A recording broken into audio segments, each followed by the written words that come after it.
Hi and welcome. Thank you for being here today. My name is Amy Bryant of Parenting Beyond Punishment, and locally here in Atlanta, Georgia, my practice is Wild Child Counseling. And I'm really excited to welcome Robbyn Peters Bennett.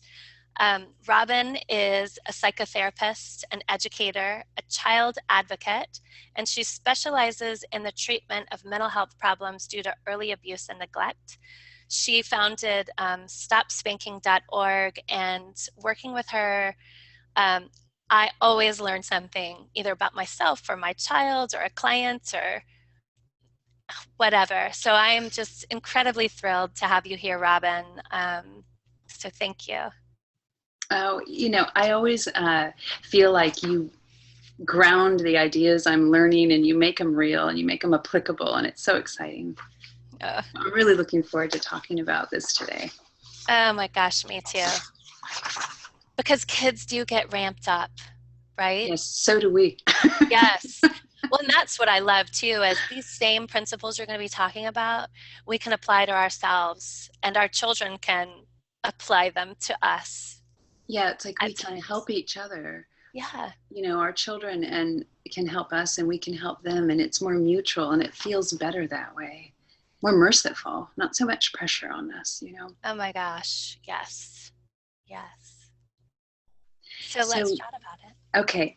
So the one thing is in the, there's a link. Should I post the link again so people can get the handouts? Yes. I think right now it's private. You know what? I'll copy and paste it. Do you want to, should I share my screen and just open the, yes. Okay. That's what I'll do. This post I'm putting right now in the chat, can y'all see that? It will pull up the handout that she's about to talk about, so y'all can print it or review it at your own leisure. So this is the website is the Art of Co-Regulation. There's a video we did before, and if you just go down to the bottom, we're going to be working with these two right here. Predictable escalating behaviors, that's the work of Dr. Bruce Perry out of the Trauma Academy, and a mood meter, like how do you take all this science that he's talking about and work with children. So you can use either of those. And so the first one is what I call, this is more of the science, which is just amazing. And if you're interested in learning more about this, go to childtrauma.org. In fact, I might even dig up, Dr. Perry's done a wonderful video. There's a 7-part series, but one is just on arousal, the arousal continuum. And so if you want to dig more into what we're talking about later, I'm happy to put those resources out on the website for people. But the piece that to me is so important to understand is that the brain grows sequentially from the bottom up and the inside out. And early development affects ongoing development. And one of the things about early development that is really driving everything is the arousal. So what I mean by that is when babies are born, they can't manage arousal. They're like happy and then they're freaking out and then they're screaming. They're like, oh my God. And like, you're right there, right? You're just like, and what you're doing is you're doing this serve and return where the baby serves up, and you go, oh, and your return is an interpretation, right? So we're always from the very beginning regulating children and trying to stay calm ourselves. So what we find is that some children, maybe because they're very bright, and so being really bright in some ways is very challenging, and it can alter self-regulation because you have to cope with so many more things because you see the world in a different way. Or it could be that you have a child that has sensory problems, and so they get dysregulated easily. Or it could be that it was just really hard early on when you were when the baby was young. But for whatever reason, there can be, for some of us, we have a harder time feeling calm in our body, and we can get more reactive to stress, particularly like yelling or sounds or all sorts of stuff. And so what Dr. Perry is teaching us here is that the brain can be in a rest state. right? Which is wonderful. And when we're in a rest state, we have access to the neocortex, the higher mind. And that's where we have deep creativity. That's where we have compassion. That's where we can experience empathy.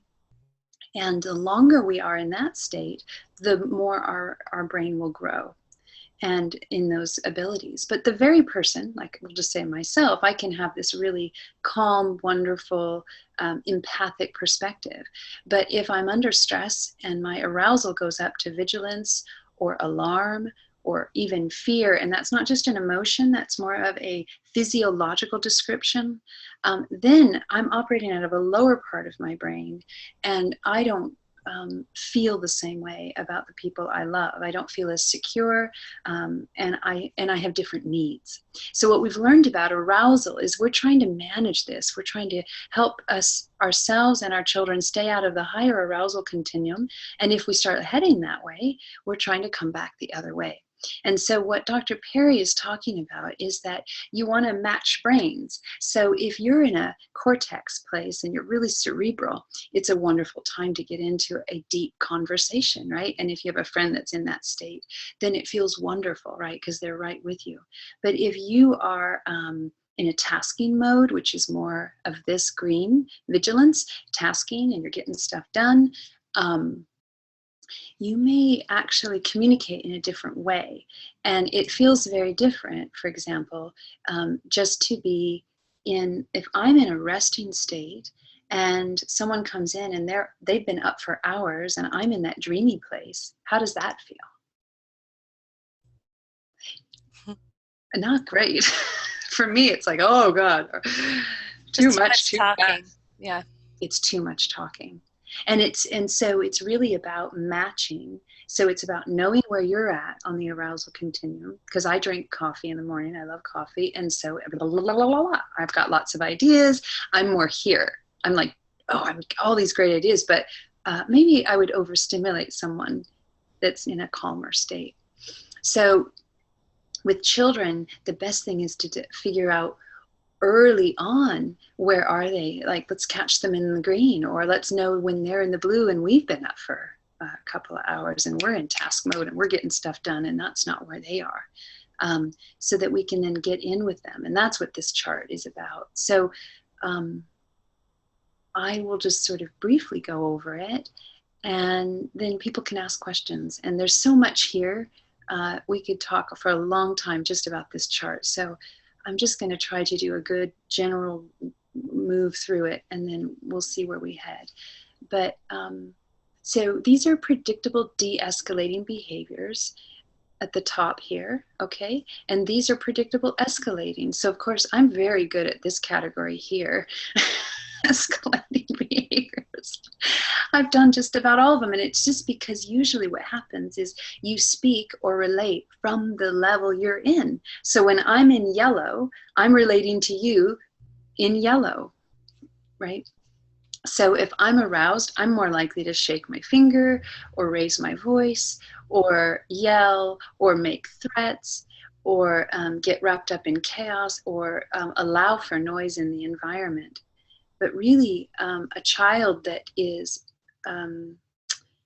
in the yellow zone, those are very activating, and that will move them right into orange. So for example, let's just say that you're a teacher, or let's say you're a mom in the morning, you're getting up in the morning trying to get ready, and your child is in rest. They just woke up and they're sleepy, and you're communicating from a distance without eye contact. You're yelling from the other room, make sure you get your shoes, make sure, right, this whole thing. So just know that if you do that, that will arouse the child, because it's not a match, because what they need is eye contact. And if they're in the blue, they actually need you to be more present and maybe not even be talking right away. I want to interject for a second and say, you know, someone might wonder, but we want them to become aroused, right? We want them to come out of that quiet, reflective, taking my time state. Yes, we may not want them necessarily to become aroused, but we want them to cooperate with where we're headed, yes. Right?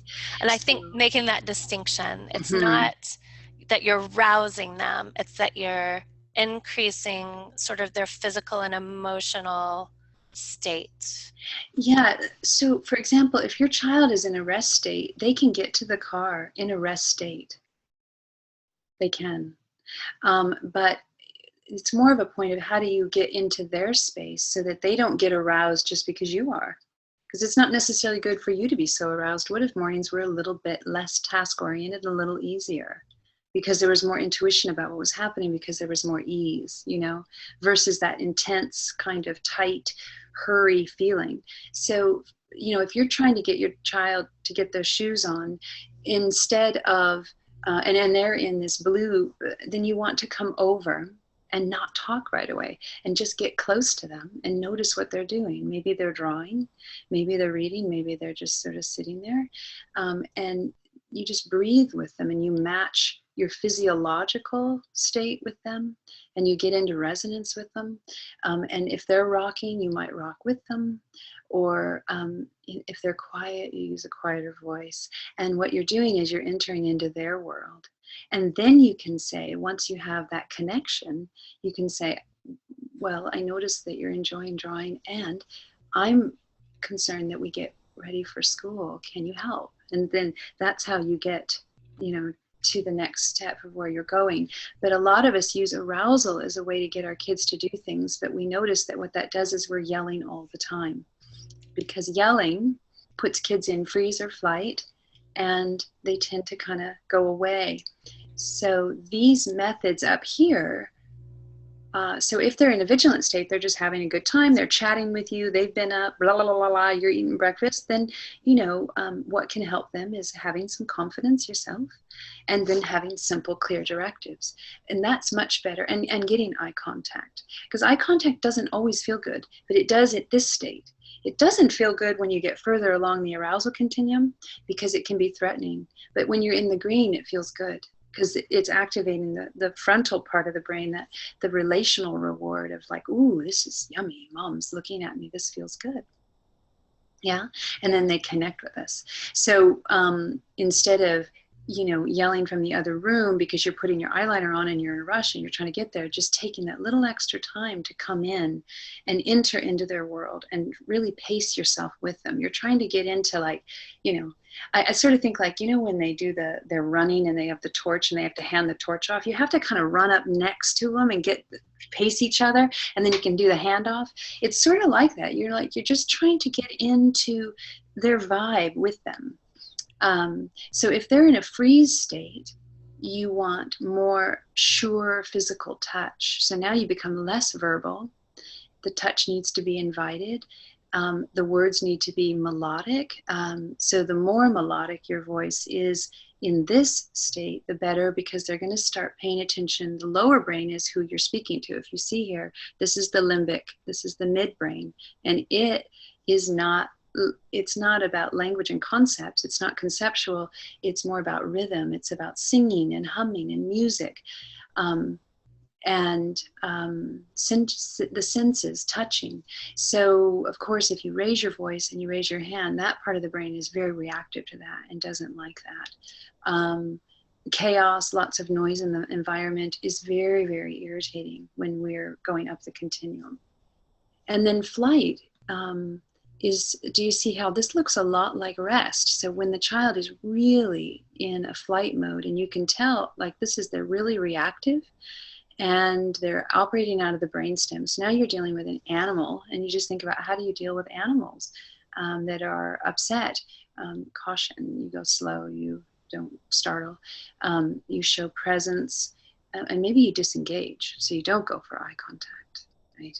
You go more for parallel, where you're looking the same direction, or and you just communicate more on a body level with body presence. Yeah. So does that sort of make sense? Mm-hmm. We had one person comment, Kimberly says, this is really eye-opening. I feel like I am in the vigilant stage, often escalating vigilance. Yes, and the interesting thing about being in a vigilant state is you're operating out of a different part of your brain. So you believe yourself, you believe what you think, You believe what you feel, you believe, because that's what you're experiencing, right? But what I've learned is that if I'm in a hypervigilant state, I try to treat myself. I try to be responsive to what is going to help me. And I try not to pay too much attention to what I think about other people or the motives I think my children have, because they're usually going to be kind of negative. Because they're coming from a place of threat. So the midbrain is not very empathic. It's just kind of, it's about self-preservation. So what I try to do is tell my child that I'm with, if I'm having this trouble, is I'm having a hard time. I just want you to know that it's not you. I'm starting to feel like I'm in the yellow zone. And so I just need the music down, even though I can see you're enjoying it. Could we turn it down for me to help me start to feel better inside? And then you and I can figure out what we're going to do next. So you're just sort of letting them know where you are, and then you try to work it out. And I think parenting puts us often in the yellow zone a lot because it's so demanding on the lower brain, in terms of children are in the lower brain a lot. And there's a lot of noise, there's a lot of questions and noise and arguing and pulling and do this, right? That's true. It's so easy for us to just ramp up.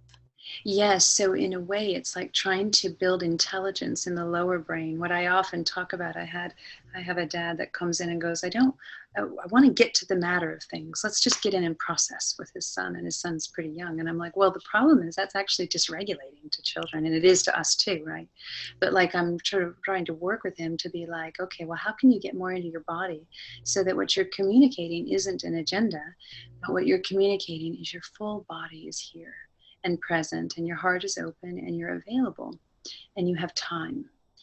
And that kind of body open kind of attitude, which is what really they're talking about here, that's what presence really is very soothing. And then you can connect, and then you start to feel better. So I wanted to show you the mood meter. Do you think have we covered this? Yes. I mean, I never know, because I can only keep talking for years about this. This thing is amazing. It's I want to say one thing that I jotted down. You said that in the green, that we're often in tasking mode. Like, how many of us as parents are in task mode so often? Yeah, and we might even be in yellow when we're tasking. And the weird thing about it is, the lower the brain, the less you can prioritize. Yeah. So all tasks start to look equally important. That's a definition of living the insane life. That really makes so much sense. Like, sometimes it's so hard to turn off the stove when your child needs you because you think, I have to finish dinner. Right? And and not just that, I got to get everything clean, and I got to make sure I'm working more. I mean, you got a tape running probably, right? Of the whole thing. If I don't get dinner made, we're not going to have dinner on time, and then we're not going to get in the bathtub. And what does your body look like when you're like that? I mean, you can read it in other people, right? You're like, you're tense, you're stern. I mean, my face just feeling about it, my face goes back to that, right? Yes. Yeah. So when I'm with children, I'm, instead of trying to act as if I'm calm, I'm actually really just trying to get calm, and I'm trying to feel good with them. I'm trying to feel good. Yes. And then they just sort of show up with me when I can do that. It's so important. Like, faking it just doesn't work. You can't mask what's going on in your brain. No, because we're too intelligent. We're too intelligent, and the lower brain is communicating. And the more aroused we are, that part of the brain is very keyed on. So if you've ever noticed, if you've had friends or yourself where they just know that there's this little blip in your mood and they overread it, like, okay, I just had a little gas. I'm not angry with you, right? But they're reading it because they may be more in the yellow-orange zone. Mm-hmm. And when they're there, they're reading the body language and the affect and the emotion. They're not even listening to words anymore. Uh-huh. So it's good to know, how am I communicating? So what I did here is I created these. You'll see these on the internet if you look up. There's Grumpy Meter and things like that. Lots of schools are using this. This one's adapted to Bruce Perry's perspective, because I think it's really important to be able to use a color chart that's not about behavior, but it's actually about what's happening inside, so that the child builds what Dan Siegel calls proprioception, which is internal state awareness. And internal state awareness is what helps us communicate our needs, and it helps us feel safe. And so it's about, what is your body doing? What are your emotions doing? And can you communicate that? So how this works is, let's start down here. So I just used two metaphors. Hopefully a child will relate to one or the other. And you can do this for yourself or your child, or both is what I'm saying. So they can create a color chart, and then you can create one, and then you can begin to talk about what do you need when you're at different levels of arousal, because we're all different. We're wired differently. So when I'm really upset, I actually like to be touched in a certain, I like to ask for it, but I like to be held. But I have family members that like don't even do that. That would make them go insane. Like, don't touch me, just let me breathe. So we need to know about each other so we can help each other.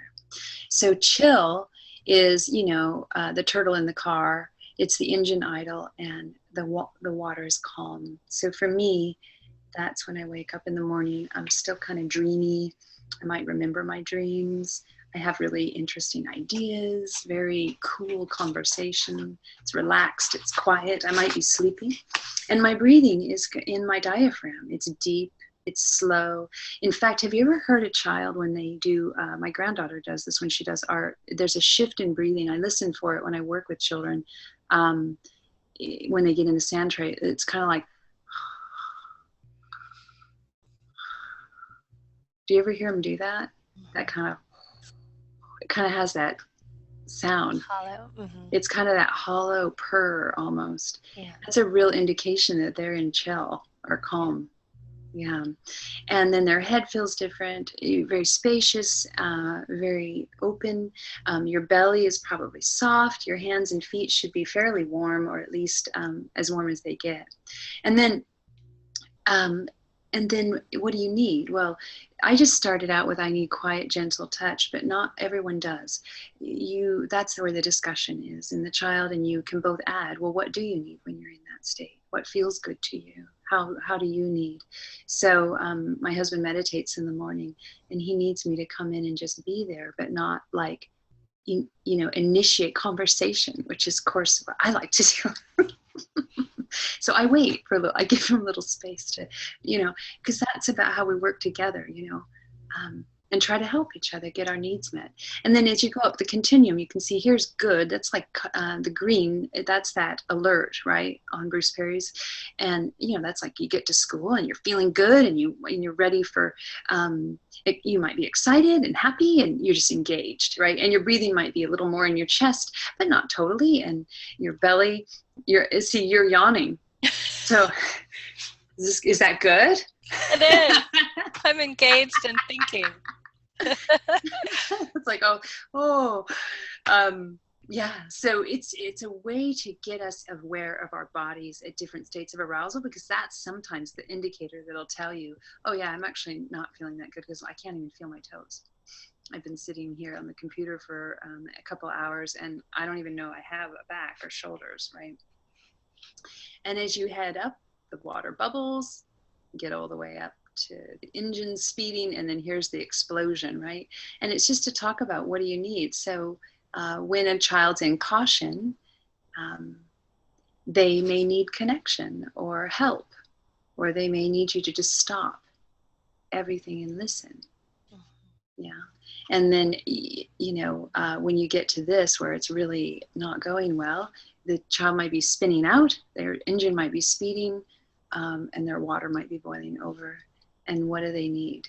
They probably don't need you to problem solve, you see, because lots of us do that. We start trying to solve the problem, but really they just need you to comfort and listen, because that prefrontal is not online now for problem solving.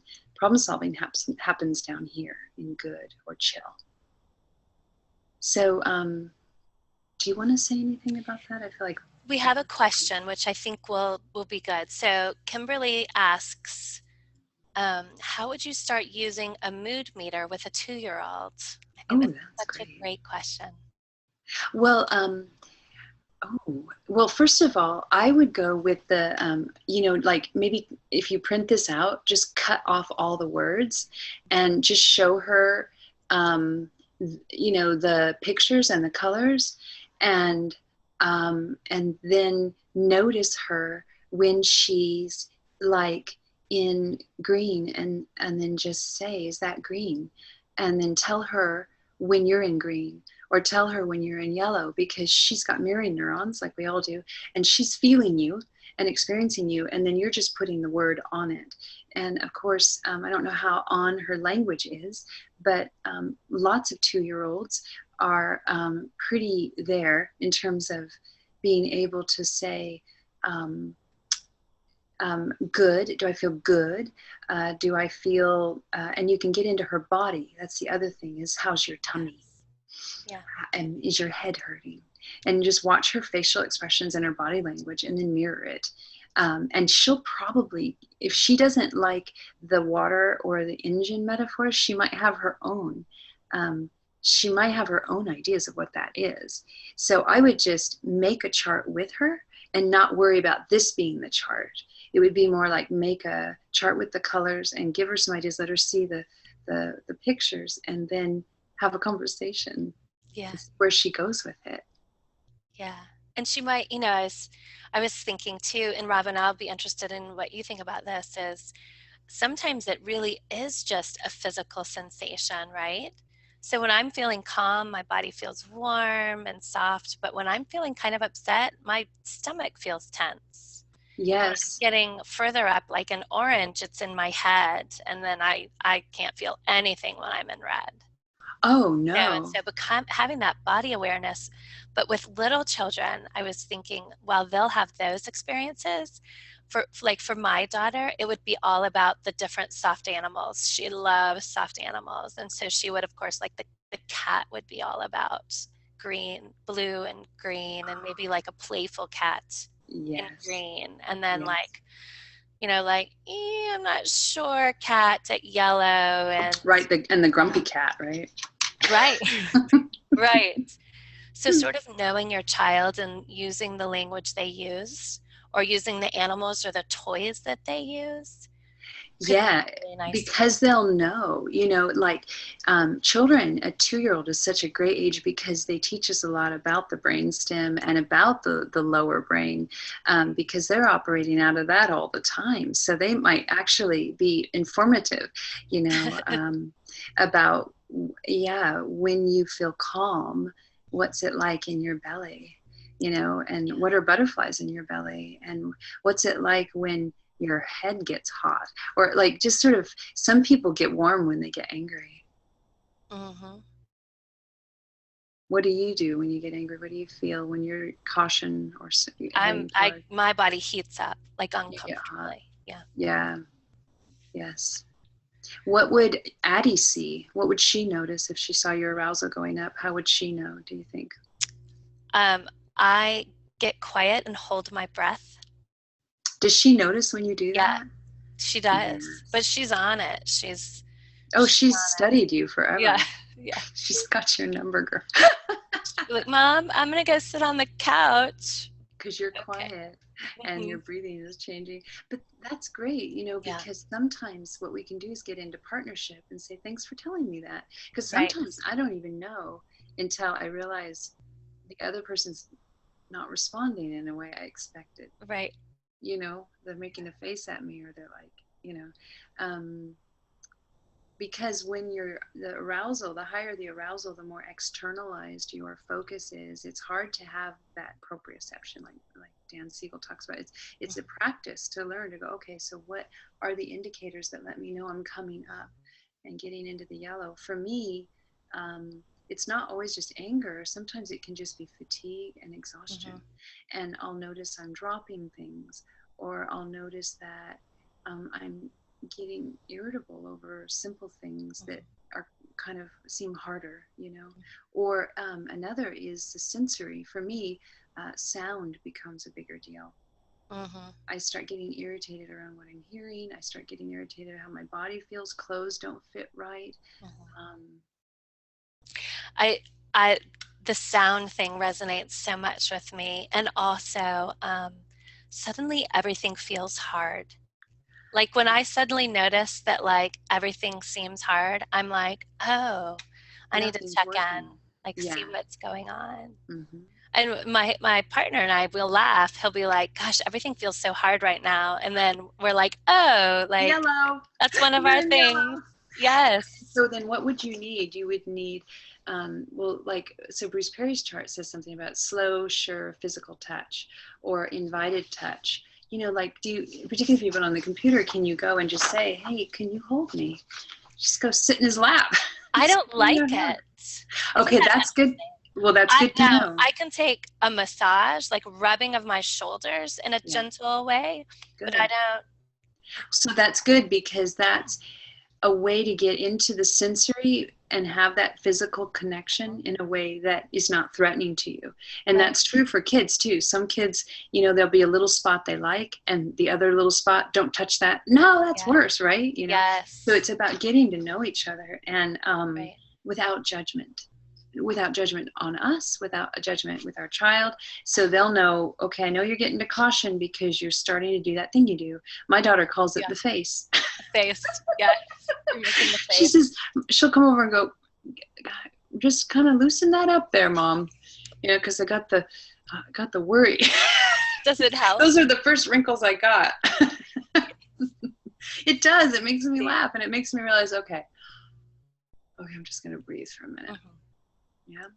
And then you go to your chart and you go, well, what do I need? Well, you don't want a back rub, but I could go for a hug, but I won't give you one, but I'll say, can I rub your shoulders? Or, Mhm. and also I'll be like, if you were there, I would want to have gentle words. I wouldn't want to flood you with my excitement or Yes. with my list of things I wanted to tell you about. I would slow down for you Mhm. Mhm.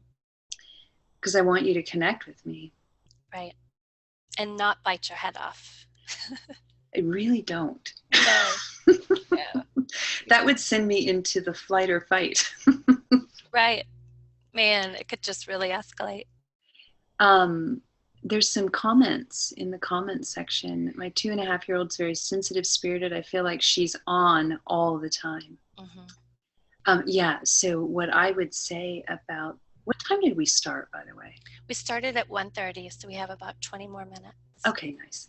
So what I would say about that is that one of the things we want to do is enrich the child's development. So you don't want to try to just do interventions when she's totally off the deep end, right? Yeah. So, and our arousal usually goes up all day long. So we're tending to be much more aroused later in the day, and that the early part of the day is the meat, really, in a lot of ways, because we tend to awake from rest more relaxed, and our brain is more available to learn. So that's where I would build in experiences for that 2.5-year-old, where I might find ways to be in a physical space with her. I might try to do rhythmic things with her. I would be aware of not having the television or any background noise on. I would get into sensory experience with her, a large or small motor skills, whatever part she seems to gravitate toward. And get into nonverbal play and touch, and touch her in the morning is a really good time to build that in. So to find a little special time, that's what Patty Whitfler from Hand in Yeah. Hand is always talking about. Put the special time in the morning, because what that's going to do is build in regulation for her. And you always want to twin a relationally rewarding experience where I love you, I feel good with you, I feel safe with you, I enjoy you, with a sensory soothing experience. Like, oh, we're taking a warm bath together. Some children don't like baths, so this is very specific to her. You'll have to know, what does she like? So you're really trying to get her into that deep breathing space where she's doing that breath. That's what and even if you can't get there, just getting into a place where you just feel so in love with her, and it's that little yummy place. So it could be rocking or swinging or listening to very gentle music, but I think the sensory stuff is really, really big. It could be like there's certain sensory things you can get that children just really get into touching and rubbing. I have special sand, and different sand children like, oh, that's really soft, or oh, that's grainy and weird and interesting, Yeah. or the goopy things that stick together, those little balls. There's, Yeah. I would look at Sensory Smarts, I think is the name of the website, Lindsay Bill's stuff, and look for sensory stuff. And different ones resonate with different children, and just finding out what is sensory soothing for your child and for yourself. Yes. I have specific things I like, and in my office I have like 2 or 3 different things, and if one of my clients is working with one, I'll grab the other one unless they have my favorite, but that's okay. Yeah, right. You hold off for a little bit Yes, and wait. I do. Yeah, that's right. We had a couple of comments. Kristen says, I love y'all. This is so great. Thank you. That's nice feedback. That's great. And then Kimberly says, we have just started doing breakfast, then reading in the morning, where before it was breakfast and TV, and it seems to do a lot of good for both of us. Yeah, and you know what I would say about reading is, to me, particularly for younger children, it's not so much about the language. It's about the rhythmic experience. It's the sound. It's the cadence of your voice. It's being in a narrative. It's very right brain, and it's very integrating.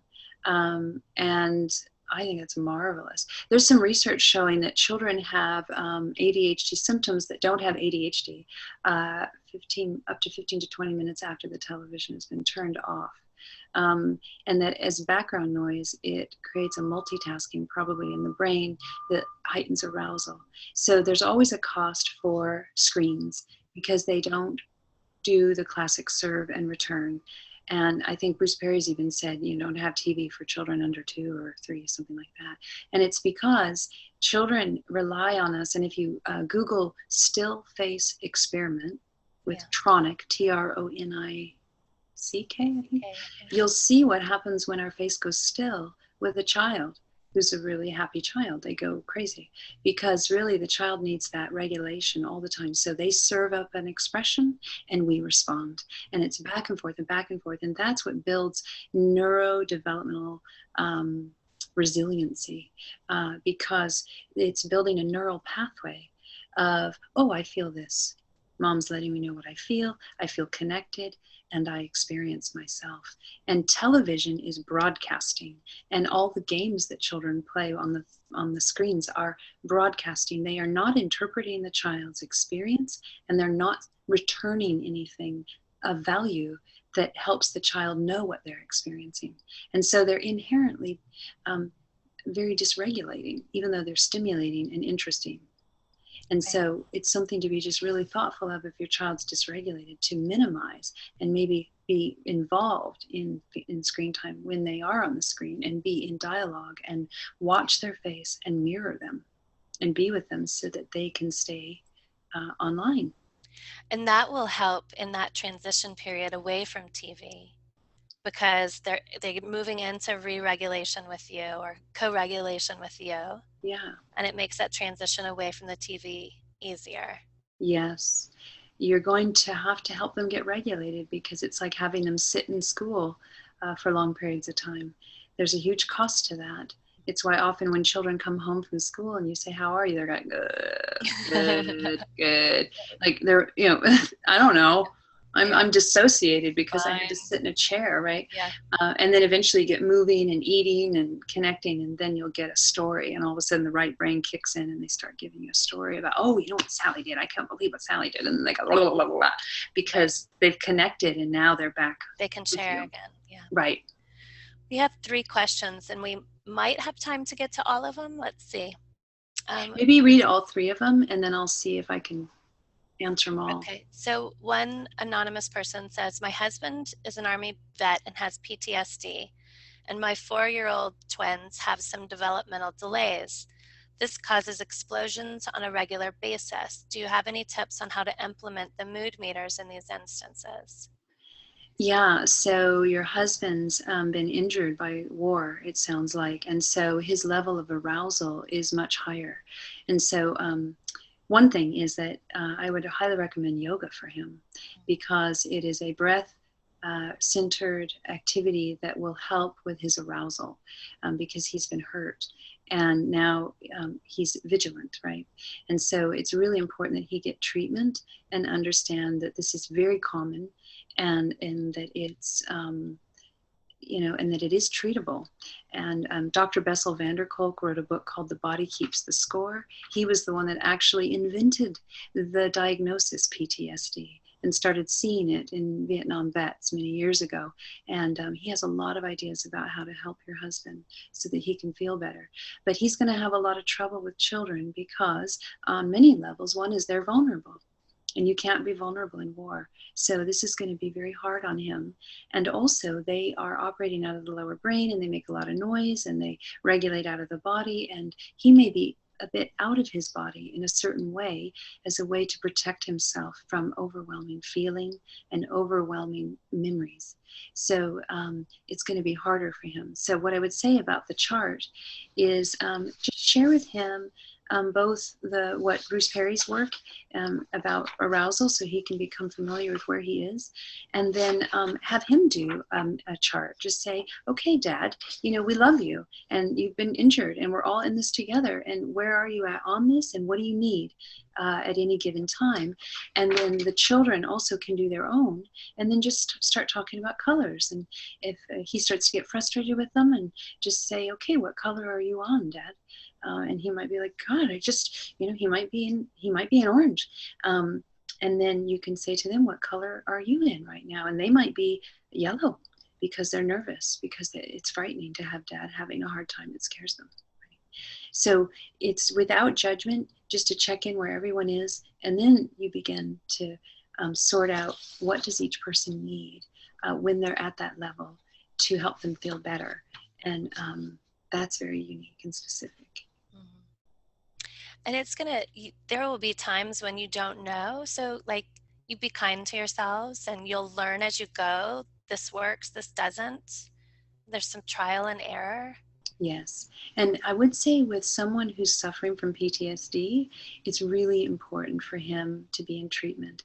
And if he doesn't want to do that, he feels exposed, or sometimes that's hard for soldiers, for you to at least be in treatment, to have a place where you have someone very supportive helping you, so that the parenting isn't so hard on both of you.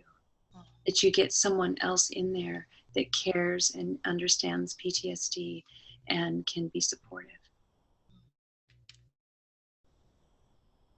Thank you. Okay, the next question is, David says, I'm a stay-at-home dad with a 3-year-old son. I've been home since he was born. He's hitting a stage of back and forth emotions, getting incredibly intense when he gets frustrated and instantly screaming. I usually just try to hold him peacefully, but he will keep screaming, so I try timeouts. Yeah, so I don't know what you're hearing, Amy, but I'm hearing that one is he's going through a developmental phase. Children change so quickly. So it sounds like it wasn't a problem and then it's become one, and that Dad's trying to use a therapeutic hold to kind of keep the baby safe and to try to help him regulate. So I think what you're seeing is that your son is at a higher level of arousal. And the biggest piece would be to sort out what his triggers are and what things help him actually feel good. So having lots of opportunity to connect. That's such a big question. But I would think also make sure, check in about his sensory needs. The website link we provided, there's a sensory list that Lindsay Bell put together, and you might just go through that list and just find out where's he at in terms of his sensory experience, and that will give you some guidance as to what it's like to be in his body, and what might be overwhelming him that we're sort of anesthetized to. Like I have parents that sometimes go to Costco with all the bright lights, or they'll be in traffic and they're just used to it. But boy, is that hard on kids. And some children, it's really hard on them. Mm-hmm. The one thing that came to my mind is, when children get emotionally intense, talking to them can escalate them, which goes along with what you've been talking about, Robbyn. And oftentimes touching them and talking to them can just send them in this whirlwind. And so when he escalates, focusing on your own breath and sort of getting regulated yourself and listening without trying to fix it, we tend to want to fix it. So like, let's say they wanted the red plate and you got them the blue plate, and then you get them the red plate that they wanted, but they're still screaming and getting more angry. Yeah. It's okay to stop trying to fix it and to Yes. just be there and say, oh, you're upset. Yeah, it's almost like, You can breathe. yeah, it's almost like you're trying to figure out how hot is he? How high on the meter is he? Because if he's just in caution, you might be able to go, oh, that is frustrating. Ooh, and just take his side and mirror what it's like to be him, so he can know what he's feeling, and don't problem solve, for sure. And that's our temptation. Most parents are very cognitive, and don't try to talk him out of it. Just mirror the feeling. So doing mirroring the feeling is really huge if you can do that. And then if that doesn't work, it may be it's too much, and then all you do is you just get really calm yourself and just sort of see if you can get your body at level to him or lower, so that you're not a threat. Kick your feet up and be in a posture that's non-threatening, and just be available and let him know, I want to help. I see you're having a hard time. I want to help. But real simple words, and not too much interpretation. And yeah, it's hard once they get really upset. It is. It's so easy for us to get triggered by their upset. And so, that's a chance for you to be kind to yourself. It's okay that you're having a hard time. Being harsh on yourself will just make it even harder. It's not our fault that it's hard. Yeah. One thing I would say is we forget how big we are. So just be aware you're huge. And when a child is upset and when an adult is upset, everyone seems much bigger and they feel much smaller. Even in looking at domestic violence with really big men that hit their wives, they'll often say they don't feel big, and she overwhelmed them. So it doesn't matter how big you are. When you're upset, other people seem really big and you feel really small, and so you can feel much more threatened. And so behave in such a way as to acknowledge that your voice is big, your body is big, and then how would you approach him like as if he was a wild animal? How would you communicate that you're safe and that you're open and that you're not going to get too close? So like on this chart, it would be like on fight, if he's really losing it, here he puts appropriate physical restraint. I tell you, move away from that as much as you can, because anytime you touch someone against their will, unless they're like a 1-month-old that needs to be swaddled, it's pretty intense for them, and it's not welcome. But disengaging is a big piece. So if you mirror feeling, it might be too much engagement, and you'll know, because they'll go, that's not what I thought. Right. I might even just hum to myself and just sit and just start fiddling with something. That's what I do. I rock and I fiddle. Yeah, just not being a threat. I'm here whenever you're ready, and not looking at them, no eye contact. But, I'll look up at the ceiling. I'm here, but I'm not like here. Yes, right. You're present without overbearing. Don't get in his face. Don't go, look at me, you're fine. Don't do that. Definitely don't. Do you know that feeling like when you want them to look at you because you want to say, hey, it's okay. Although there is a way you could say, I'm not mad at you. That one teacher that does the meter when the kids are really upset, she says, I want you to know I'm not mad at you. Yeah.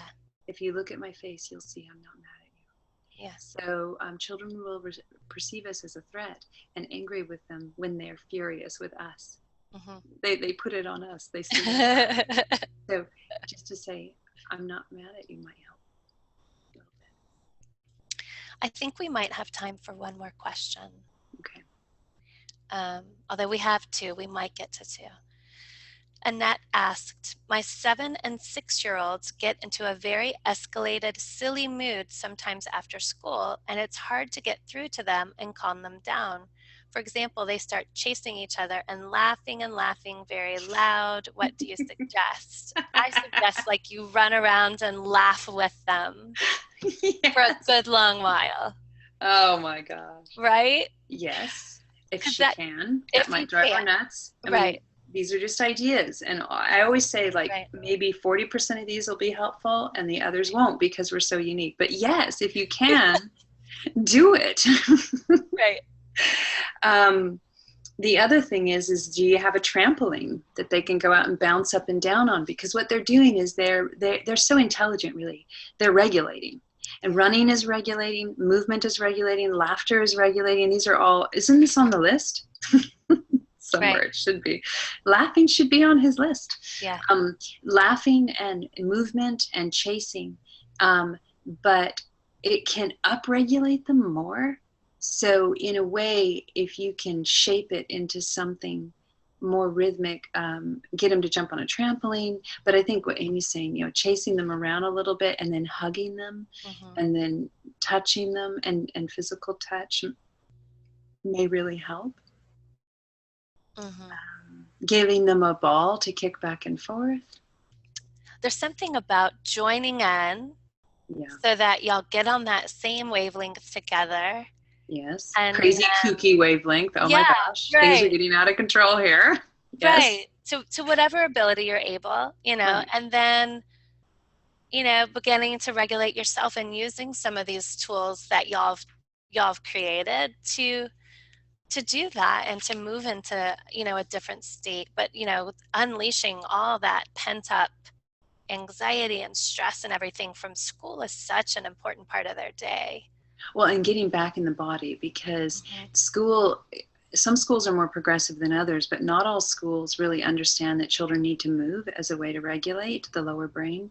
And so the things that regulate us are movement. Going on a long walk. What if you could get on a long walk from school?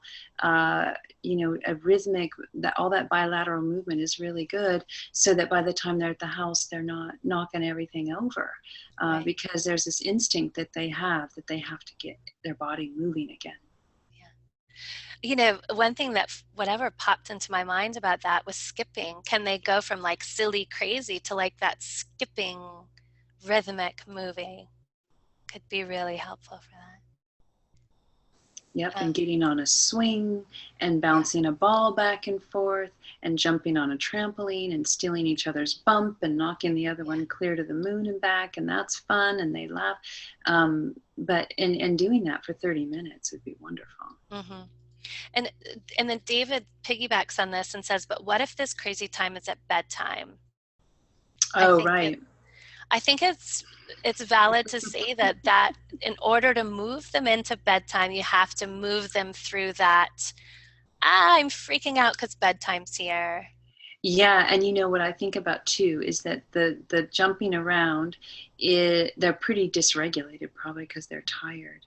Mm-hmm. So what I think about is, how do you head that off early on? Do you get physical exercise a couple hours earlier, where they're really moving, and then you start moving into less physical but more music, story?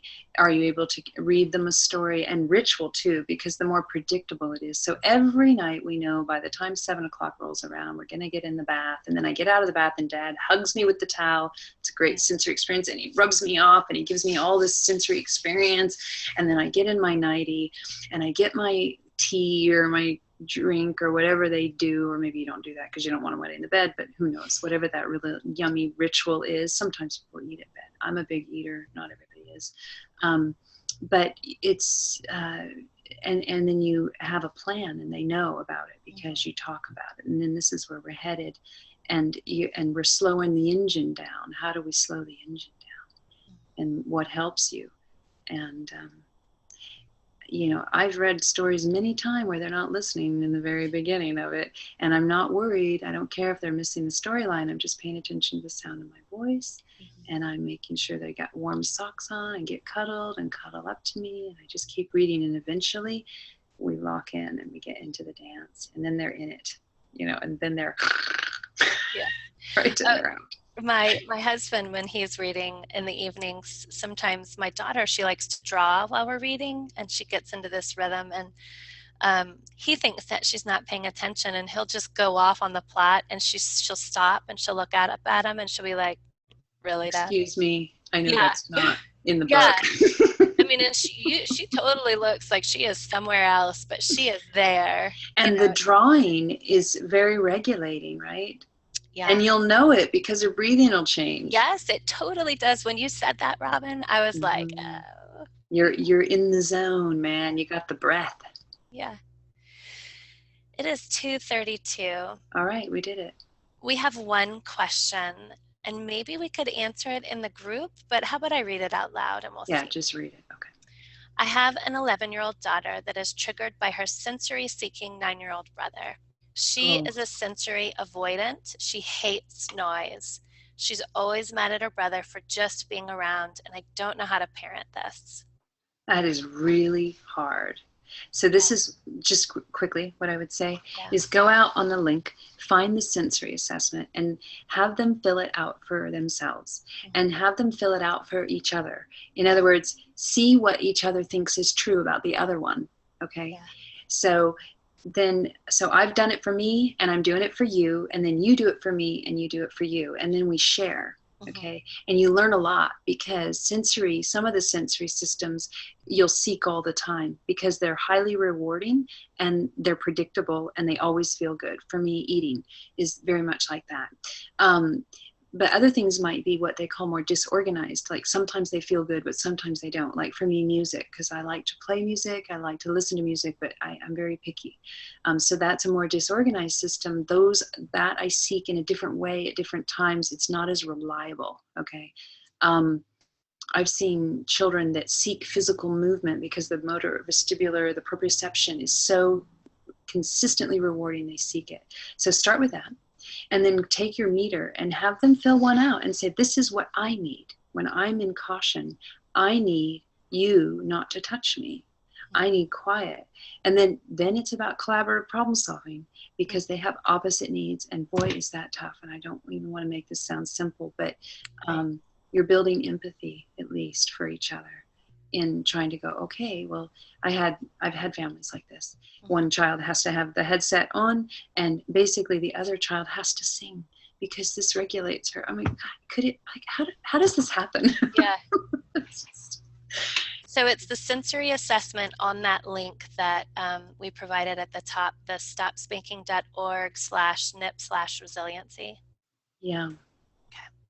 And so we're just building empathy for each other, right? Okay, she needs to sing not because she's a jerk, right?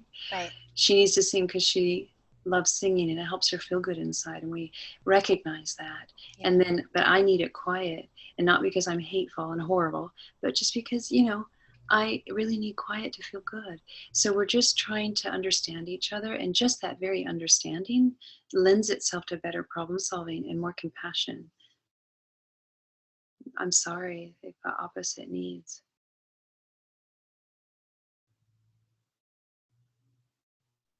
I don't hear you. I don't know if anybody else does. I muted myself so that I could respond to somebody. Oh, nice.